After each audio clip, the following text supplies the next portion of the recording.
Researchers conducted extensive interviews with 120 high-achieving individuals across various fields like music, science, sports. They found that very few were child prodigies, and most did not clearly stand out early on in their abilities. Success comes more from appropriate learning conditions rather than innate talent alone. With the right opportunities and motivation to learn, anyone can build skills to achieve greater things. A landmark study in Tennessee randomly assigned students to classes from kindergarten to third grade. An economist later analyzed the data and found students taught by more experienced kindergarten teachers earned more money as adults. While early teachers helped with cognitive skills, it was their influence on developing character skills like initiative, collaboration, discipline, and determination that had the longest impact. These skills mattered more than early academic performance in predicting adult success. Character is better seen as a set of learnable skills rather than just moral willpower or principles. Developing character skills allows one to perform better in challenging situations and achieve greater success. Maurice Ashley, a chess champion, started teaching chess to students in Harlem schools. He took an unconventional approach by teaching the endgame first, rather than the standard opening moves, to engage the students' competitive spirit and desire to win. He provided scaffolding to support the students' development, such as having them draw cartoons and write stories about chess strategies to make it more interactive. This helped ignite their motivation to learn. The students formed a team called the Raging Rooks and held each other accountable by recording their games. They spent the summer training on their own initiative. Their skills and discipline impressed chess grandmaster Bruce Pandolfini. He was amazed by how composed they remained under pressure. Like professionals, Maurice believed character traits like discipline were more important than raw talent. The Raging Rook's success showed how developing these skills through chess could boost one's potential. Temporary scaffolding like what Maurice provided is important, as not all students have ideal mentors or parental support to access opportunities to grow. This highlights the role of motivators and skill-building activities in developing hidden potential. The passage describes an experiment that tested whether character can be developed later in life, contrary to the belief that it sets like plaster by age 30. Researchers gave business training to 1,500 entrepreneurs in West Africa, either focusing on cognitive, technical skills or character skills like proactivity and discipline. Those who received character skills training saw substantially larger growth in profits, 30% over 2 years, compared to cognitive skills training, showing character can still be developed. Character involves prioritizing values over instincts, especially under stress. It's how you respond on hard days, not typical days. Personality is tendency, but character enables transcending that. Soft skills is a misnomer, as character skills like these are actually our greatest strength, more so than cognitive skills which can be automated. As technology advances, character skills will become even more important. So in summary, the passage uses an experiment to challenge the idea that character is fixed by a certain age, finding that character skills training can still lead to significant gains later in life, and may be even more impactful than cognitive training alone. It argues soft skills are a misnomer, and character will be increasingly important as technology automates more cognitive tasks. The passage discusses how technological advances are placing a growing emphasis on interpersonal skills and relationships. It argues that as interactions and connections become increasingly important, the human qualities of character, determination, proactivity, and mastery of discomfort will be highly valued. It notes that while most people prioritize career success and happiness, focusing more on developing character skills could have great societal benefits. If Americans pursued character with the same dedication as careers, it could profoundly impact the country. The key idea is that embracing discomfort rather than avoiding it is essential for growth. Facing challenges before feeling fully prepared helps build character strengths. Polyglots like Sarah, Maria, and Benny prove that anyone can learn new skills or languages later in life by getting comfortable with being uncomfortable.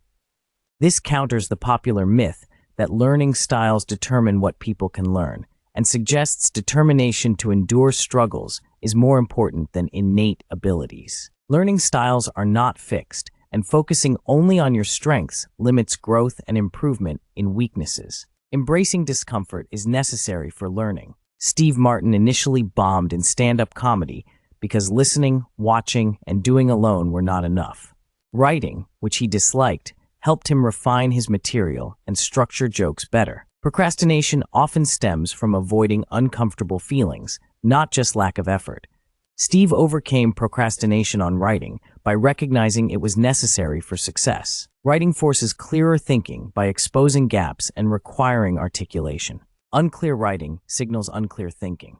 Steve improved through the discipline of writing. Learning methods should match the task. Reading led to better comprehension and recall than listening in an experiment. Producing a language leads to better understanding and speaking than only comprehending. One must actively seek discomfort, like Sara Maria did by living in Madrid, speaking only Spanish. True comfort comes from mastery, but practicing before mastery is uncomfortable, so we avoid it. Overcoming this requires courage to use knowledge as we gain it. So in summary, the passage advocates overcoming discomfort and weaknesses through embracing challenges outside one's comfort zone, like writing or language production, for deeper learning and growth. Researchers found that encouraging people to intentionally seek discomfort and view it as a sign of growth was motivating for learning new skills and information. This applied to both non-political skills as well as getting political partisans to consume media from the opposing viewpoint. Sara Maria, wanting to honor her husband's Cantonese-speaking family, committed to learning Cantonese despite being terrified of making mistakes. She memorized speeches, took lessons, and immersed herself in the language. She delivered her wedding toast beautifully in Cantonese. Benny Lewis struggled to learn Spanish until he realized he needed to overcome his fear of speaking and make mistakes. He started by putting himself in mildly uncomfortable social situations and eventually committed to always speaking to strangers, like bursting into song. This flooding approach helped him become conversationally fluent quickly. Experts compare systematic desensitization and flooding approaches to overcoming fears. While desensitization gradually increases exposure, flooding throws one into the full threat. Both can be effective for building skills if the person survives the experience without long-term harm. Intentionally introducing unexpected threats is important for training. Learning languages is about building a communication skill, not just acquiring knowledge. Students learn best by guessing incorrectly first before the right answer, and language learners should aim to increase mistakes in order to practice communication and improve. Embracing and amplifying discomfort is key to progress. To make fewer mistakes when learning new skills, it helps to make mistakes early on. Early mistakes help us remember the correct answers and motivate us to keep learning. Benny uses a goal of making at least 200 mistakes per day when learning a new language. He sees mistakes as part of the learning progress and doesn't beat himself up when he makes errors. This approach helps him improve more quickly. Psychologists call the cycle of getting praised for effort, which then makes effort feel rewarding, learned industriousness. This pulls us toward keeping trying rather than needing to push ourselves. Starting to practice skills from day one, even if uncomfortable, helps build comfort through practice over time, rather than waiting until feeling ready. Taking the leap leads to becoming prepared. Being a human sponge by absorbing information well is more important for growth than just the quantity of work or information sought. Sea sponges' ability to absorb, filter, and adapt help them thrive through devastating extinction events in history.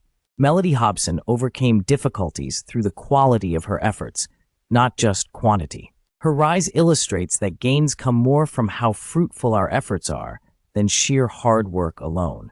Literacy played a key role in advancing societies through the Protestant Reformation, more than just work ethic. A study found that higher incomes near Wittenberg, the origin of the Protestant Reformation, were entirely due to gains in literacy from the Reformation. Literacy allowed people to learn and apply skills more effectively. Cognitive skills like literacy lay the groundwork for becoming a sponge and absorbing new information and ideas. This allows people to achieve more through being proactive self-starters. Melody Hobson was focused on learning from a young age. She was determined to read Charlotte's Web and learn new words. As an intern, she studied the stock market by meeting her mentor at McDonald's on Saturdays. Hobson had high absorptive capacity, an ability to recognize, value, assimilate, and apply new information. This depends on being proactive in seeking knowledge and focusing on growth rather than ego. Julius Yego and Ihab Abdelrahman faced disadvantages growing up, but Yego taught himself javelin throwing techniques by watching YouTube videos. He improved more over time than athletes who had coaches, showing his proactive approach to learning. Absorptive capacity allows people to learn from both objective sources like videos and more subjective feedback from others to continue growing. The passage describes the author's early struggles with public speaking due to shyness and anxiety. As a graduate student, they decided to directly face their fear by volunteering to give guest lectures. However, the feedback they received from friends was vague and not very helpful for improving. Later experiences giving presentations to students, hiring committees, and military leaders resulted in harsh criticism that was demoralizing.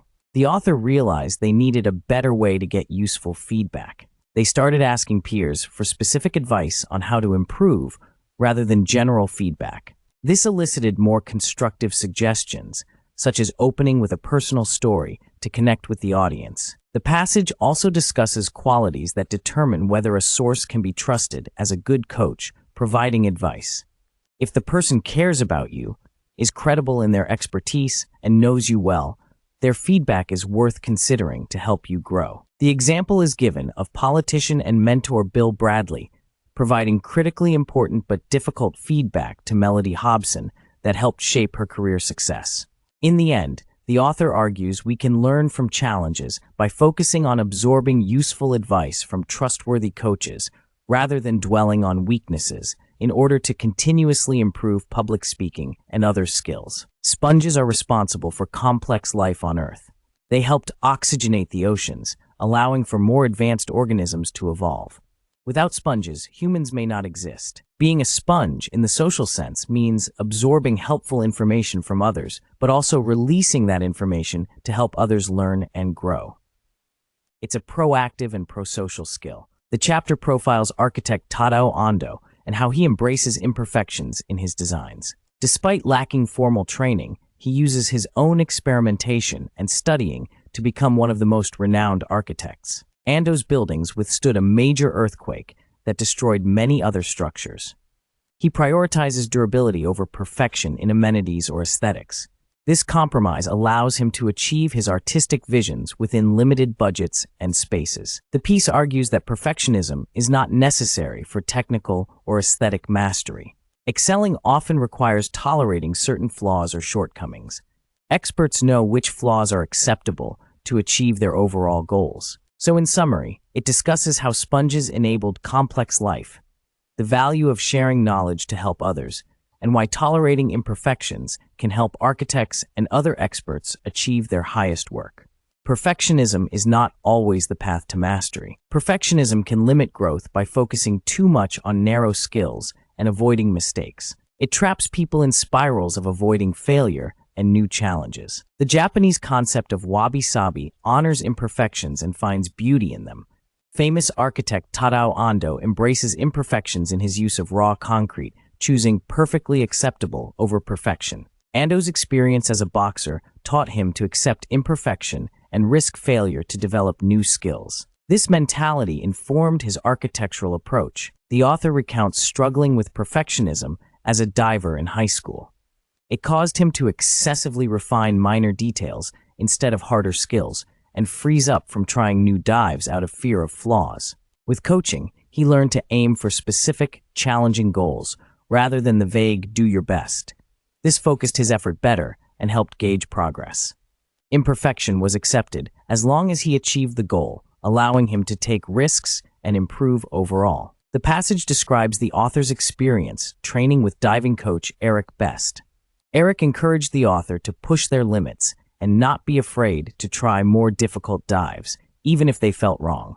This led to significant improvement in the author's skills over a few years. At their team banquet, the author received an award for focusing too much on minor errors rather than appreciating their progress.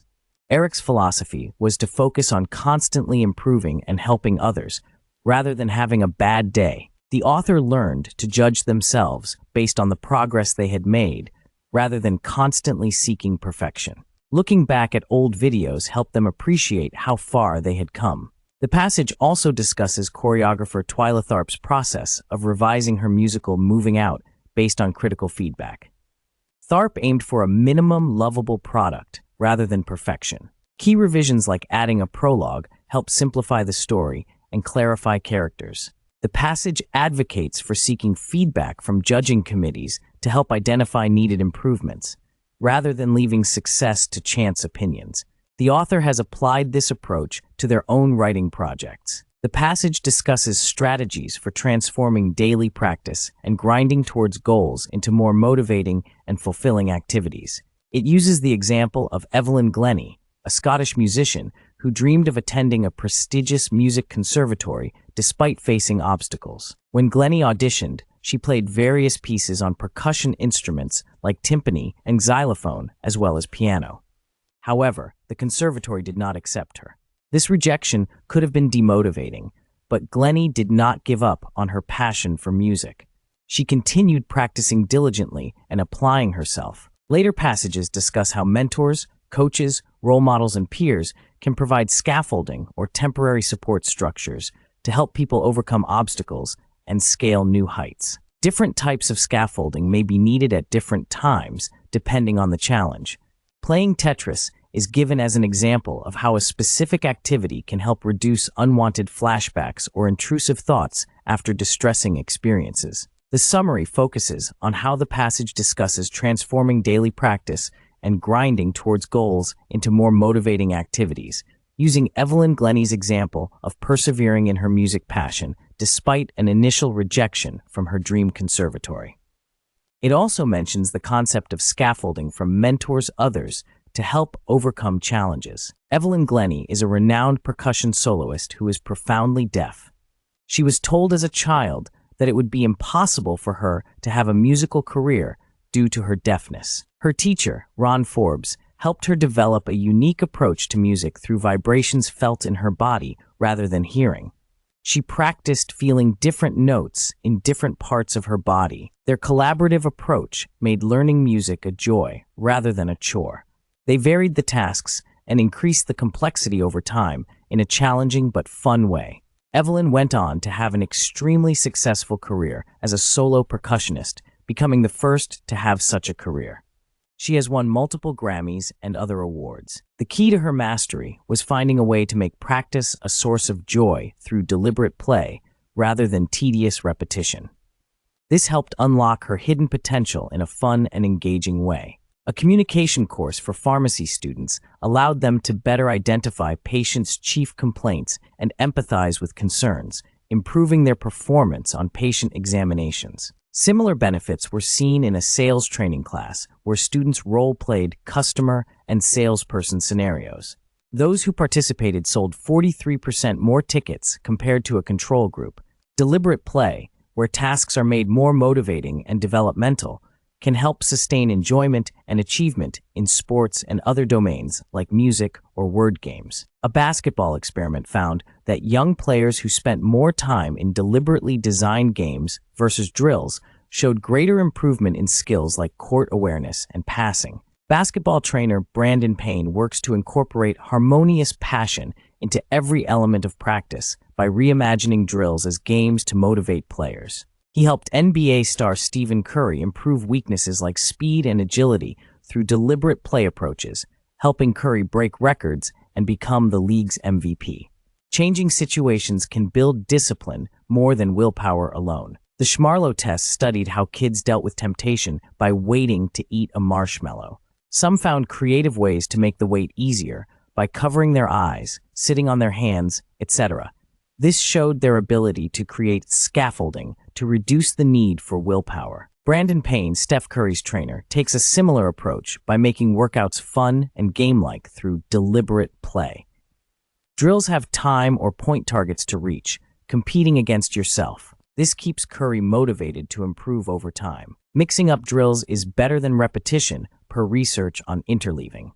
Variety and challenges are more engaging and effective for learning. Deliberate play is key for summer training when games are not as frequent. It keeps workouts interesting and players focused on improving. Taking breaks from practice is important to sustain passion, spark creativity, and aid learning through incubation and spaced repetition. Forcing overly long practices can reduce quality and lead to burnout. Musician Evelyn Glennie takes regular breaks to stay energized and avoid compulsion in her practice. Breaks unlock fresh ideas and deepen learning through forgetting curves. Balance of work and rest fuels long-term development and enjoyment of one's craft. The story describes how baseball pitcher R.A. Dickey struggled in his career, facing many setbacks and demotions. Despite showing early promise, he was derailed by an elbow injury in his late 20s. He spent many years in the minor leagues trying to get back to the majors. When he did, he struggled and was demoted again. At age 31, it seemed his career was over, as most pitchers retire by their early 30s. However, he broke through at age 35, making it back to the majors and becoming one of the top pitchers. The key was finding new ways to improve through backing up and trying different approaches when he was stuck. His coaches helped him reconsider his technique. The chapter discusses how skills often plateau and then decline slightly before improving again, as new methods are tried, tested, and implemented. To move forward from being stuck, one may need to back up, slow down, and follow a different path to build new momentum. Teams also improved after injuries by re-strategizing and giving other players opportunities. Overall, backing up can be necessary to progress when current approaches have stopped working. We often seek guidance from experts when trying to achieve a goal or learn a new skill. However, experts are often poor teachers for beginners. Experts have advanced far in their field and may struggle to remember what it was like to be a novice. This curse of knowledge makes it difficult for them to explain concepts simply. Much of an expert's knowledge is tacit and intuitive, not explicit. They may have a hard time articulating the step-by-step process they use. Taking classes from eminent professors, like Einstein, can leave beginners feeling overwhelmed and incompetent when the material is beyond their level. Even if experts can demonstrate their skills, they may not be able to translate how to navigate someone else's unique strengths, weaknesses, and learning path effectively. In summary, while experts have mastery of a field, that expertise can paradoxically make them poor guides for novices just starting out on their own journeys of learning. Non-experts may be better able to relate to and teach beginners. The passage discusses the importance of having multiple mentors or guides when navigating an uncertain path, rather than relying on a single person for advice. No individual will have all the answers, and different mentors can provide different perspectives. It uses the example of lawyers trying to become partners at law firms. Having a supportive mentor was good for satisfaction, but didn't directly impact promotions. Having multiple mentors, 2 to 3, who could share different advice, was what helped lawyers actually get promoted. The passage then discusses how R.A. Dickey, a baseball pitcher, had to enlist various former knuckleball pitchers as mentors to learn how to master the unusual knuckleball pitch. He got useful, but sometimes contradictory advice from different mentors and had to determine what worked best for him through trial and error. It notes how progress is not always linear, and periods of stagnation or feeling stuck are common when making a major change or climbing to a new level. This state of languishing can deplete motivation if it persists too long without any noticeable progress. Periodically taking breaks or detours may be needed to refuel emotionally and cognitively. In 1944, 16 black men were selected to be the first to undergo officer training in the segregated U.S. Navy, despite long-standing discrimination and doubts about their abilities. They faced racial slurs from instructors meant to ensure their failure, as well as an accelerated 10-week training program due to the war. Some had limited education backgrounds. Defying expectations, all 16 candidates passed their exams, significantly outperforming the typical 75% pass rate. Leaders suspected cheating and made them retake exams, which they scored even higher on, They proved the doubters wrong through perseverance and academic excellence, despite facing obstacles meant to ensure their failure due to racism and prejudice within the Navy at that time. Their success paved the way for more opportunities for Black servicemen in the military. In summary, the story highlights the triumph of 16 Black men who were the first to integrate officer training in the Navy during World War II, achieving success against the odds and pushing boundaries through their academic excellence despite facing discrimination and being set up to fail. The Golden 13 were the first group of Black men to become Navy officers in the U.S. Faced with significant obstacles and racism, they banded together to support each other through officer training. They realized their potential was greater when focused outward on collaborating rather than inward alone. The group studied intensely together each night, with each member teaching their areas of expertise to the others. Pooling their knowledge through peer-to-peer teaching helped boost everyone's learning, competency, and confidence through the tutor effect. Working as a united team with the mantra, all for one and one for all, they were able to rise above the challenges and become the highest achieving class in Navy history. Their success demonstrated that facing obstacles is easier when harnessing collective resources and building bootstraps of support together, rather than relying only on individual grit. Their pioneering achievement paved the way for future generations. Alison Levine wanted to lead an expedition of American women up Mount Everest, the highest peak in the world, but faced many challenges due to her small size and circulatory disorder that caused numbness in cold temperatures. Crossing the dangerous Khumbu icefall was extremely difficult for her due to her slower pace.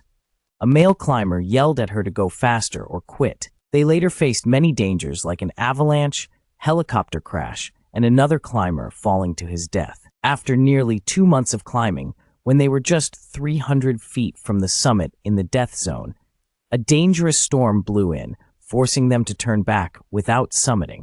Despite facing doubts about her abilities, nearly dying multiple times and falling short of the summit, Alison successfully led her team back down the mountain in challenging conditions. The key points are that Alison faced doubts about being able to summit Everest due to her physical limitations, but persevered through many dangers to lead her team in a heroic climbing expedition, even if they narrowly missed the summit. Alison Levine faced criticism and skepticism after failing to reach the summit of Mount Everest in her first attempt in 2002. She felt like a failure and sank into self-doubt. When she read online comments belittling her efforts, she was motivated to prove the doubters wrong. However, simply wanting to disprove ignorant critics was not enough to spur her second attempt. Her friend Meg encouraged Alison to try climbing Everest again. Alison wanted to honor Meg's memory after she passed away from cancer. Having someone counting on her gave Alison stronger motivation to overcome the challenges. On her second attempt in Meg's memory, Alison pushed past her doubts. A knowledgeable guide also encouraged her when she faltered, believing in her ability to summit. With critics to prove wrong and a friend to honor, Alison succeeded in reaching the Everest summit. Overcoming obstacles requires both fighting against low expectations and having someone or something meaningful to fight for. Ignorant doubters can spark motivation, but close supporters help sustain the drive to achieve significant goals. The Golden 13 were the first Black officers commissioned in the U.S. Navy in 1944. They faced significant doubt and low expectations due to their race. They were extremely motivated to prove their doubters wrong and succeed so that future Black officers would have opportunities. They supported each other and didn't want to let their community down. All 13 members completed their training, breaking the color barrier. They went on to have very successful careers and advocate for civil rights. Their achievements opened many doors for future Black officers and generations. It took many years for the Navy to formally recognize their historic accomplishments. In 1987, a building was dedicated in their honor at the training site. Meeting each other decades later at a reunion, the Golden 13 were moved to see how many officers' careers they had enabled through paving the way. Captains thanked them for all they had done. The Golden 13 showed great determination and belief in one another, to confront obstacles of racial discrimination and doubts about their abilities at that time in the Navy. Their success improved opportunities and conditions for many others to come. The passage discusses Finland's remarkable rise to the top of international education rankings based on PISA test results, starting in 2000, when they unexpectedly won. Previously, Finland's education system was average or below average, but between the 1960s-1980s, they implemented major reforms focused on teacher training, professionalization, autonomy, and creating a culture that values education. While some attributes like homogeneity helped, the key factors were cultural, assuming all students are teachable, tailoring education to individuals, and giving teachers freedom and flexibility. This created cultures of opportunity where all students can excel. In contrast, the U.S. system assumes potential is innate and rewards brilliance early on, creating a winner-take-all culture. Reforms like NCLB failed to close gaps. Finland shows intelligence comes in many forms, and investing in all students rather than just the gifted leads to the highest performance and smallest gaps. Their practices personalized learning through student relationships and interests. So in summary, the passage attributes Finland's education success primarily to cultural factors like valuing teaching, tailoring to individuals, and assuming all students can excel, which their reforms successfully established. Finland practices looping, where students stay with the same teacher for multiple years, often up to 6 years in elementary school. This allows teachers to deeply know each student and tailor their instruction. Research in North Carolina and Indiana found significantly improved student performance when they had the same teacher for 2 years in a row, showing the benefits of looping. Finland also provides individualized support for struggling students. School principals actively tutor and mentor students like Bessart, who is falling behind. Every Finnish school has a student welfare team of professionals like psychologists, nurses, etc., to provide early intervention and prevent major issues. About 30% of students receive extra assistance. Finnish teachers have allocated break times, which prevents burnout and allows them to plan personalized learning plans for each student starting in kindergarten. The emphasis on early intervention and individualized relationships between teachers and students is aimed at helping all students reach their potential and access support if needed.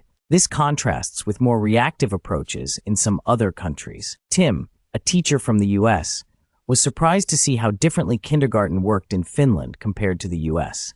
In Finland, kids spent most of their time playing rather than sitting at desks doing worksheets. Finnish kindergarten focused on play-based learning rather than direct instruction. Kids played games, built structures, sang songs, explored their interests through activity stations. This was meant to teach kids that learning is fun. Research shows kids who enjoy school at a young age do better later on standardized tests, even controlling for intelligence and socioeconomic factors. Play is seen as a child's work in Finland. One popular activity was running an imaginary ice cream shop, which helped kids practice math, social, and language skills through role-playing. However, Finland's PISA scores started declining after years of being tops. Experts looked at possible reasons like complacency, budget cuts, and lack of student motivation, especially among boys and in high school. Finland ran experiments to give students more agency and explore their interests, like running a miniature city program. This was meant to boost intrinsic motivation. Cultivating a love of reading was also seen as important to nourish individual interests and motivation to learn other subjects. In 2010, 33 miners were trapped underground in a collapsed Chilean mine after an avalanche caused the only entrance to cave in. They were given less than a 1% chance of survival. The initial rescue efforts faced many challenges, as the maps of the mine were outdated and the team had to drill blind to locate the miners. After 17 days, they made contact via a small drill that came back covered in paint and notes from the miners. The miners' supplies were dwindling, and they were on very limited food and water. The team had to figure out how to drill a large rescue hole without risking further collapse of the mine. Rather than solely relying on a small group of experts, the rescue leaders built a system to gather ideas from a broader pool. They made initial voice contact via small borehole, and also set up a system to crowdsource ideas online from anyone around the world. In an unprecedented rescue effort, all 33 miners were successfully rescued after 69 days trapped underground, the longest anyone had ever survived in a mine collapse. It was considered a miracle. The broad problem-solving approach was key to the ultimate success of the complex rescue mission. The passage discusses the importance of collective intelligence and pro-social skills for effective teamwork. It cites research showing that the smartest teams are not necessarily those with the smartest individuals, but rather teams that harness the contributions of all members. Pro-social skills like recognizing others' strengths and motivating shared goals are more important than cognitive abilities. One study found collective intelligence depended more on players' pro-social skills than cognitive skills. Teams succeeded less if they had narcissistic members who didn't cooperate well. Another example discussed how initially disorganized rescue efforts after a Chilean mine collapse were improved by appointing a leader with strong pro-social, team-oriented skills to coordinate everyone. The passage emphasizes that true teamwork requires developing common identities, strategic roles for all, and coaching mentoring between members, not just putting individuals together. Pro-social leadership is key to unlocking hidden potential in groups. André Sogaret was put in charge of leading the rescue mission to save 33 miners trapped in a collapsed mine in Copiapó, Chile, in 2010. Rather than barking commands, Sogaret took a consultative leadership approach, focusing on listening skills and bringing out the best in teams. He knew he didn't have all the answers and needed collaborative problem-solving. Sogaret set up a brainwriting system to solicit rescue proposals from around the world rather than relying solely on group brainstorming. This crowdsourcing approach generated hundreds of diverse ideas. Some ideas were far-fetched, but others provided useful solutions, like using tubes to deliver food, water, and communication with the miners. Even an inexpensive plastic phone helped when high-tech solutions failed. Sogaret's collaborative, idea-generating approach helped develop an effective rescue plan and ultimately saved all 33 miners after 69 days trapped underground. His focus on listening, teamwork, and crowdsourcing ideas was crucial to the mission's success. Igor Proestakis, a young engineer, had an idea to access the trapped miners faster by rapidly expanding one of the existing drill holes using a special drill called a cluster hammer. When he mentioned his idea to the geologists overseeing the drilling, they asked him to present it to André Sogaret, the head of the rescue operation. Igor was surprised they took his suggestions seriously, given his young age and junior role. Igor quickly put together a presentation and pitch for his idea. André listened carefully and asked thoughtful questions, rather than immediately dismissing it. He had Igor pitch the idea to Chile's mining minister, which was then approved to run in parallel with the existing plan. In most organizations, a junior person like Igor would not have been able to present an idea directly to senior leadership. But the climate at the rescue operation encouraged ideas and input from all levels, creating psychological safety. The willingness to consider Igor's suggestion despite his lack of experience showed the rescue leaders were looking for ways to say yes rather than excuses to say no, maximizing the chances of saving the miners. Their openness to new ideas unlocked collective intelligence. The passage describes the story of Jose Hernandez, who dreamed of becoming an astronaut since watching the moon landing as a child. He pursued engineering degrees and worked as an engineer, applying to NASA repeatedly over many years, but always being rejected. NASA's selection process focused on work experience and past accomplishments, failing to see Jose's potential. He had overcome significant obstacles as the son of migrant farm workers who didn't speak English at first. Between applications, Jose developed cancer detection technology, ran marathons, and took on community leadership roles. The passage argues that selection systems like NASA's underestimate potential when they only consider past performance. They miss diamonds in the rough who have had to climb steep slopes and overcome obstacles to achieve what they have. The true test is how candidates respond to challenges, not where they start from. Selection processes should consider life experiences and growth over time, not just early accomplishments, to identify potential in a wide range of qualified candidates. People who achieve excellence often face speed bumps and roadblocks along the way that are hidden from view. By failing to see their potential and understand their difficult paths, we risk squandering their valuable contributions. When screening large applicant pools with limited time, assessment errors are inevitable. Candidates get reduced to thin slices of info without a deep dive into their backgrounds. Relying solely on credentials like degrees is flawed. Pedigrees don't always predict performance. Experience also often reveals little about potential. Past performance in similar roles provides a better clue to potential, but has limitations if skills don't translate or if it overlooks growth mindsets. Natural talent sets floors, but learned character affects ceilings. Character skills that drive success, like perseverance, grit, and learning agility, aren't always apparent from surface evaluations. We risk missing brilliance beneath if we don't look beyond credentials. Studying NASA's selection process showed how difficult backgrounds, like Jose Hernandez's upbringing, remained invisible without probing questions about adversity candidates overcame. Quantifying unquantifiables like degree of difficulty is challenging but important for a full picture of potential. Simply judging on past execution favors those with easier paths and dismisses taxing trials others faced. Affirmative action policies aim to promote underrepresented groups, but can unintentionally disadvantage those they aim to help by raising doubts about their competence. Research shows members of disadvantaged groups perform worse when affirmative action is in place. Measuring degree of difficulty at the individual level could help address this issue rather than just focusing on groups. Factors like access to opportunities and training should be considered in addition to membership in underrepresented groups. Selection systems often fail to consider the context and challenges applicants have faced.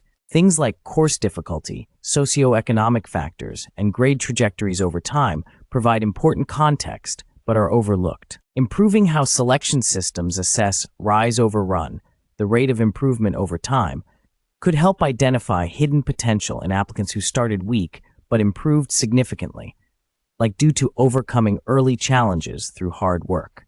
Looking at fuller transcripts and contexts can give a more accurate picture of applicants' abilities and potential. Traditional job interviews are highly stressful and put people with disabilities at a disadvantage by focusing on weaknesses, hypothetical future scenarios, and tricky brain teasers. This amplifies anxiety and makes it hard to see a candidate's full potential. Standard interviews and past performance experience alone don't provide a complete picture of a person's abilities or potential to learn and improve.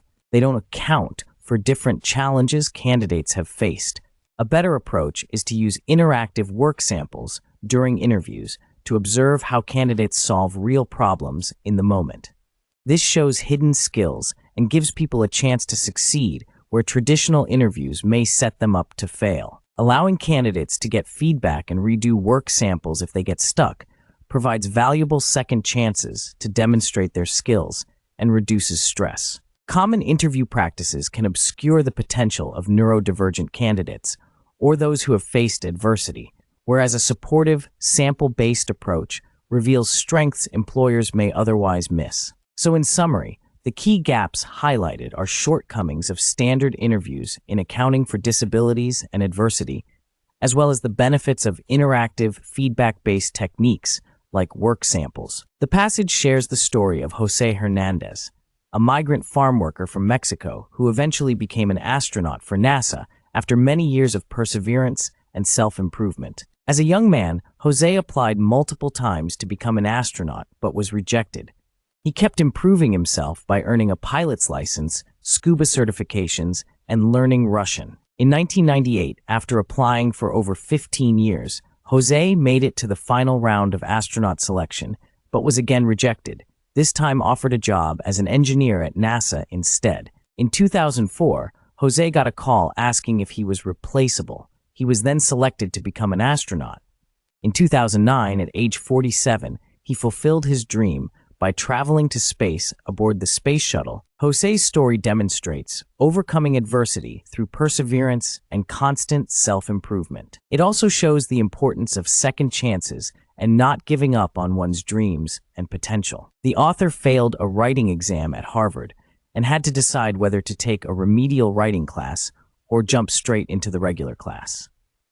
Writing experts advised taking the remedial class. He was torn about what to do, not wanting to ruin his GPA, but also embarrassed about being held back. He spoke to his Harvard alumni interviewer John Gierak for advice. During the interview, the author had shown initiative by performing magic tricks, which impressed Gierak. Gierak told the author his success would depend on his ability and motivation to learn, not initial ability. This gave the author confidence to skip the remedial class. The author worked hard, staying on campus over Thanksgiving to rewrite papers. He went from failing the exam to getting the only A in the regular class. This experience taught the author about having a growth mindset over an imposter syndrome mindset. It also showed the importance of scaffolding or support systems to help oneself learn. The author later became a professor and writer. He struggled at first to write accessibly, but learned from mentors. He published his first book by writing like he teaches, not like an academic paper. The author now sees imposter syndrome as a sign of hidden potential. When others believe in you, it may be time to believe in yourself and your ability to grow.